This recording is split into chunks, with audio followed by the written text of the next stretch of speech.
Day 30. I am so excited to be at the 30-day mark. This is my 30th video. So we're kind of picking up where we left off yesterday. We were planting some new things in here and kind of moving a few things around. There's a couple of things that haven't really been doing too good, so I added a little more potting soil, thinking that maybe they've had too much clay near them. And so here's our progress. I'm also going to what's called deadheading some of these, which just means that you pull off the spent blooms. And that's just going to make the plant produce more blooms and grow and spread and fill in. So most of these will get really big and spread and fill in. So hopefully in another month you won't even really be able to see the dirt on here. We've got a lot more potting soil we need to add, and we need to kind of break up some of these clumps. Like I said, mix in the potting soil to kind of get this all amended so that these flowers have the best dirt possible. This is what's called a sun, what is it? It's a plant that's typically you can only grow it in the shade, and they made a hybrid variety, and now it's a sun patient. That's what it is. It's a variation of an impatient, I believe. So the irises are blooming and they're getting super big and therefore falling over. But I could stake them up. It's kind of hard to grow them without them falling over. That's pulling off the spent blooms. Like I said, that one right there.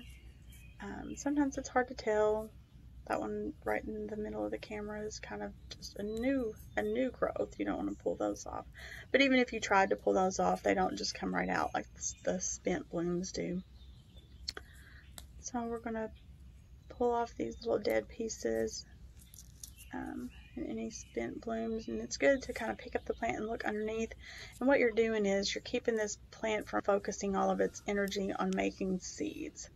So even if you leave some underneath, and the plant will try to make seeds after they've had, the pollination from the flower. So if you just pull those off, then the plant thinks, oh, I need to make lots more flowers, and that's how you get bigger plants and more blooms. So there's some clover growing in this. I'm going to try to get to the bottom of that. See? And I pulled it, but it just broke, so I didn't get to where the roots are actually at. We're going to dig around and see what we can find in here. There. See how that little sneaky weed is trying to grow up in there? There might be another. Yep, there's another one. Try to get to the bottom of all that. Pull them out by the roots so that they don't. I'm trying to get underneath, make sure we get all the spent flowers off. Here. These are verbena. They're one of my favorites. You don't just pull those out. That's a spent bloom right there. You have to kind of pluck it off, or most generally I bring scissors out. Just clean, regular scissors will work. But I didn't bring my scissors with me, and we are already doing this process, so I'm going to just kind of use my fingernail and kind of clip them off. This is a really pretty variegated bloom. See how pretty that is? I really like buying flowers that have like the multicolor, like these. There's more petunias. And like I said, especially these are super petunias. And so they will grow and fill in. There's kind of the finished product. I added the extra potting soil and kind of mixed that in a little bit. And there's some more of the new stuff that we planted.